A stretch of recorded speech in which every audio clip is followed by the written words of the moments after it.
درختوں میں ایک درخت ایسا ہے جس کے پتے کبھی نہیں جھڑتے اور اس کی مثال مسلمان جیسی ہے، مجھے بتلاؤ وہ کیا درخت ہے؟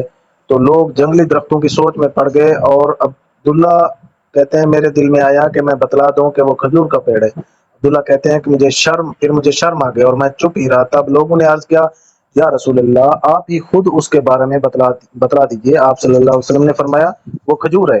عبداللہ کہتے ہیں کہ میرے جی میں جو بات تھی وہ میں نے اپنے والد حضرت عمر رضی اللہ عنہ کو بتلائی۔ وہ کہنے لگے، اگر تو اس وقت کہہ دیتا تو میرے لیے ایسے قیمتی سرمایہ سے زیادہ محبوب ہوتا۔ میں ایسا شخص تھا، حضرت علی علیہ السلام حضرت علی رضی اللہ عنہ نے فرمایا، میں ایسا شخص تھا جسے جریان مزید کی شکایت تھی، تو میں نے اپنے شاگرد مقداد کو حکم دیا کہ وہ رسول اللہ صلی اللہ علیہ وسلم سے دریافت کریں۔ تو انہوں نے آپ صلی اللہ علیہ وسلم سے اس بارے میں پوچھا۔ آپ صلی اللہ علیہ وسلم نے فرمایا کہ اس مرض میں غسل نہیں، ہاں وضو فرض ہے۔ ایک مرتبہ ایک آدمی نے مسجد میں کھڑے ہو کر عرض کیا، یا رسول اللہ، آپ ہمیں کس جگہ سے احرام باندھنے کا حکم دیتے ہیں؟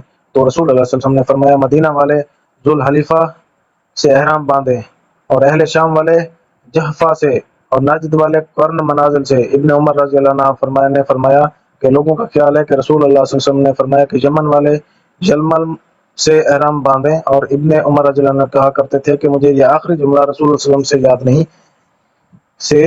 یاد نہیں۔